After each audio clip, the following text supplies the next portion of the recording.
بسم اللہ الرحمن الرحیم۔ السلام علیکم دوستو آج جو زیر نظر عنوان ہے اس کا تعلق انسان کی ابتدا سے ہے، یعنی ابو البشر صفی اللہ حضرت آدم علیہ السلام کے ابتدائی دن روح زمیں پر۔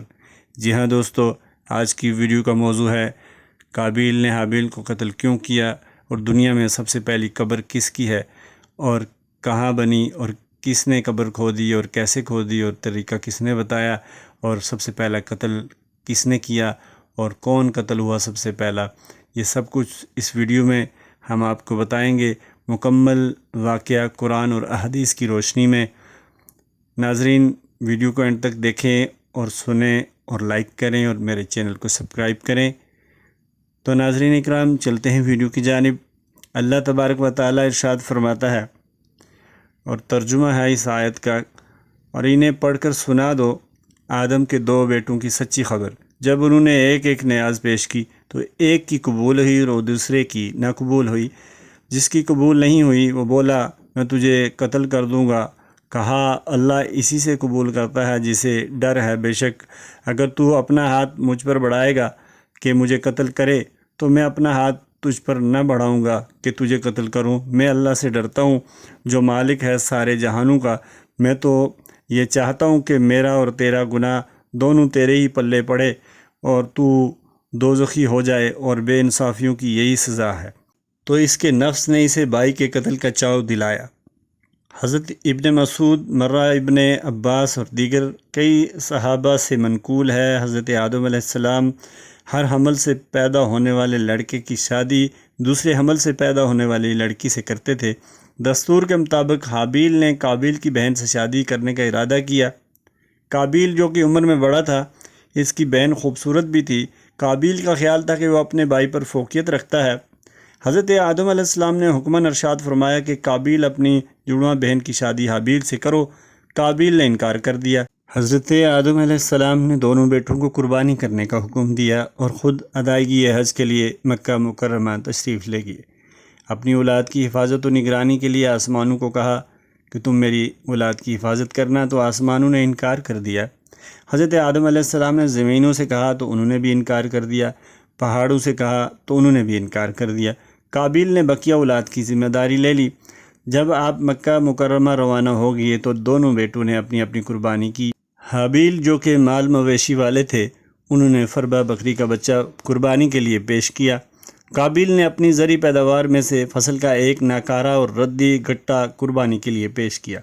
جب دونوں قسم کی قربانیاں پیش کر دی گئیں تو آسمان سے آگ اتری، اس نے حابیل کی قربانی کو وسم کر دیا اور قابیل کی قربانی کو چھوڑ دیا۔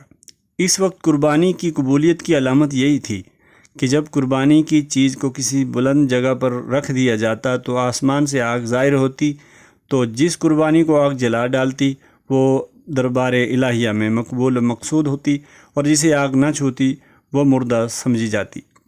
قربانی قبول نہ ہونے کی وجہ سے قابیل غضبناک ہوا اور کہنے لگا کہ اگر تو میری جڑواں بہن سے نکاح کرنے سے باز نہ آیا تو میں تجھے قتل کر دوں گا۔ حابیل نے کہا، اللہ تبارک و تعالی متقین اور پرہیزگاروں کی قربانی ہی قبول فرماتا ہے۔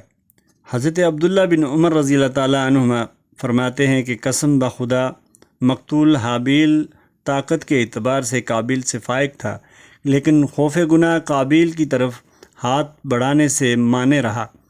حضرت ابو جعفر رحمۃ اللہ علیہ فرماتے ہیں کہ حضرت آدم علیہ السلام کو تشویش لاحق تھی کہ آیا ان کے بیٹوں کی قربانی قبول ہوتی ہے یا کہ نہیں۔ جب قابیل کی قربانی مردود اور حابیل کی قربانی قبول ہو چکی تو قابیل نے اپنے والد گرامی سے کہا کہ آپ نے حابیل کے لیے دعا کی ہے، اس لیے اس کی قربانی قبول ہوئی، میرے لیے آپ نے دعا نہیں کی۔ اس وقت قابیل نے حابیل کو دھمکی دی۔ ایک رات حابیل کو بکریاں چراتے ہوئے تاخیر ہو گئی۔ حضرت آدم علیہ السلام نے قابیل کو بھیجا کہ جاؤ دیکھو کہ حابیل کو تاخیر کس لیے ہوئی۔ قابیل تلاش کے لیے نکلا، حابیل ملے تو اسے کہنے لگا کہ تیری قربانی قبول ہو گئی، میری کس لیے نہ ہوئی؟ حابیل نے کہا کہ اللہ تعالیٰ متقی لوگوں کی قربانیاں قبول فرماتا ہے۔ قابیل یہ سن کر غصے سے آگ بگولا ہو گیا۔ اس کے ہاتھ میں لوہے کا ڈنڈا تھا۔ قابیل نے حابیل کو وہ لوہے کا ڈنڈا مار کر ہلاک کر دیا۔ ایک قول یہ بھی ہے کہ حابیل آرام کر رہے تھے کہ قابیل نے پتھر ان کے سر پر مار کر انہیں قتل کر دیا اور انہیں کچل ڈالا۔ ایک قول یہ بھی ہے حابیل کا گلا گھونٹ کر انہیں درندوں کی طرح چیر پھاڑ دیا، جس کی وجہ سے وہ وصال کر گئے۔ اللہ تعالیٰ فرماتے ہیں سورۃ مائدہ میں کہ جب قابیل نے حابیل کو قتل کی دھمکی دی تو حابیل نے کہا بے شک اگر تو اپنا ہاتھ بڑھائے گا مجھے قتل کرے تو میں اپنا ہاتھ تجھ پر نہ بڑھاؤں گا کہ تجھے قتل کروں، میں اللہ سے ڈرتا ہوں جو مالک ہے سارے جہاں کا۔ حابیل کا یہ اظہار اس کے حسن اخلاق اور خشیت الہی پر دلالت کرتا ہے، اور اس بات کا غماز ہے کہ حابیل چاہتا تھا کہ قابیل نے تو غلط ارادہ کر لیا لیکن میں اس ناپاک عزم سے محفوظ رہ جاؤں۔ حضور اکرم صلی اللہ علیہ وآلہ وسلم ارشاد فرماتے ہیں کہ جب دو مسلمان اپنی تلواریں لیے ایک دوسرے پر حملہ آور ہوتے ہیں تو قاتل اور مقتول دونوں جہنمی ہیں۔ صحابہ نے عرض کیا یا رسول اللہ صلی اللہ علیہ وآلہ وسلم قاتل تو جہنمی ہوا، مقتول کا کیا قصور ہے؟ آپ صلی اللہ علیہ وآلہ وسلم نے ارشاد فرمایا کہ وہ بھی مسلمان بھائی کو قتل کرنے کا حریص تھا لیکن داؤ نہ چل سکا۔ حابیل نے کہا میں تو یہ چاہتا ہوں کہ میرا اور تیرا گناہ دونوں تیرے ہی پلے پڑیں اور تو دوزخی ہو جائے، اور بے انصافیوں کی یہی سزا ہے، یعنی اگرچہ قوت و طاقت میں تجھ سے زیادہ ہوں لیکن میں نے تجھے قتل نہ کرنے کا ارادہ کر لیا ہے اور میں نے پختہ عزم کر لیا ہے کہ میرے قتل کا گناہ اور اس سے قبل جو گناہ تو کر چکا اس کا بوجھ تو اٹھائے۔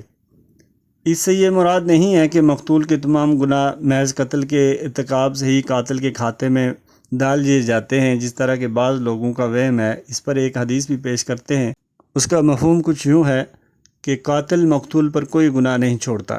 اس حدیث کی نہ کوئی اصل ہے نہ ہی کتب حدیث میں کہیں اس کا تذکرہ ہے، بلکہ ابن جریر رحمۃ اللہ نے اس نظریے کے خلاف اجماع نقل کیا ہے۔ ہاں البتہ بعض لوگوں کے بارے میں ایسا اتفاق پیش آ سکتا ہے کہ روز محشر مقتول قاتل سے اپنے ظلم کے بارے میں مطالبہ کرے گا۔ قاتل کی نیکیاں اگر اس ظلم کا بدلہ نہ بن سکیں تو مقتول کے گناہ قاتل کے ذمہ لگا دیے جائیں گے، جیسا کہ حدیث طیبہ میں تمام مظالم کے بارے میں ایسا ذکر ہے، اور قتل سب سے بڑا ظلم ہے۔ حضرت عثمان ذو النورین رضی اللہ تعالیٰ عنہ کے خلاف فتنوں نے سر اٹھایا۔ اس وقت حضرت سعد بن ابی وقاص رضی اللہ تعالیٰ عنہ نے فرمایا کہ میں شہادت دیتا ہوں کہ حضور اکرم صلی اللہ علیہ وآلہ وسلم نے ارشاد فرمایا ان قریب ایک فتنہ اٹھے گا، اس وقت بیٹھنے والا کھڑے ہونے والے سے اور کھڑے ہونے والا چلنے والے سے اور چلنے والا دوڑنے والے سے بہتر ہوگا۔ حضرت سعد رضی اللہ تعالیٰ عنہ فرماتے ہیں کہ میں نے عرض کیا اے حبیب خدا صلی اللہ علیہ وآلہ وسلم، اگر کوئی شخص اس وقت میرے گھر میں داخل ہو کر مجھے قتل کرنے کے لیے میری طرف ہاتھ بڑھائے پھر میرے لیے کیا حکم ہے؟ آپ صلی اللہ علیہ وآلہ وسلم نے فرمایا کہ تم ابن آدم علیہ السلام کی طرح ہو جانا، یعنی جو رویہ حابیل نے اختیار کیا تم بھی وہ کر لینا۔ حضرت حذیفہ بن یمان رضی اللہ تعالیٰ عنہ روایت کرتے ہیں کہ آپ صلی اللہ علیہ وآلہ وسلم نے ارشاد فرمایا کہ اس وقت حضرت آدم علیہ السلام کے بیٹوں میں سے جو بہتر تھا تم اس کی طرح ہو جانا۔ حضرت ابن مسعود رضی اللہ تعالیٰ عنہما روایت کرتے ہیں کہ حضور اکرم صلی اللہ علیہ وآلہ وسلم نے فرمایا کہ جب بھی کوئی جان ظلماً قتل ہوتی ہے تو حضرت آدم علیہ السلام کے پہلے بیٹے پر اس خون کا حصہ بوجھ ہوتا ہے، کیونکہ سب سے پہلے اسی نے قتل کے طریقے کو رائج کیا۔ حابیل کو جہاں قتل کیا گیا وہ علاقہ دمشق کے شمالی علاقہ میں ایک قاسیون پہاڑ ہے، وہاں ایک زیارت گاہ ہے جسے مغارۃ الدم کہا جاتا ہے۔ یہی وہ مقام ہے جہاں پہ قابیل نے حابیل کو قتل کیا۔ یہ بات اہل کتاب سے ملی ہے، اس کی صحت کو اللہ تعالیٰ ہی بہتر جانتا ہے۔ مورخ ابن عساکر رحمۃ اللہ علیہ نے احمد بن کثیر کے تذکرہ میں ان کا ایک خواب نقل کیا ہے کہ وہ احمد بن کثیر رحمۃ اللہ علیہ جو کہ صالحین میں سے تھے، انہوں نے رسالت مآب صلی اللہ علیہ وآلہ وسلم، حضرت ابوبکر، حضرت عمر رضی اللہ تعالیٰ عنہما اور حابیل کو خواب میں دیکھا کہ وہ اس مذکورہ جگہ میں ہیں۔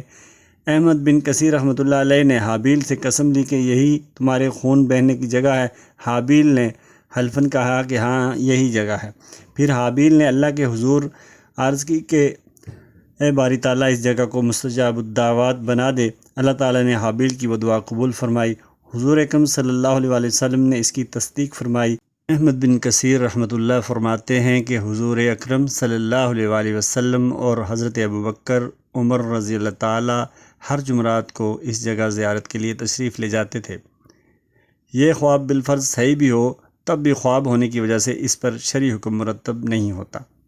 ناظرین محترم، اب طریقہ تدفین ارشاد فرماتے ہیں، اللہ تعالیٰ نے ایک کوہ بھیجا زمین کو ریتتا ہوا، اسے دکھائے کیونکہ اپنے بھائی کی لاش چھپائے، بولا ہائے خرابی، میں اس کوے جیسا بھی نہ ہو سکا کہ اپنے بھائی کی لاش چھپاتا تو پچھتاتا رہ گیا۔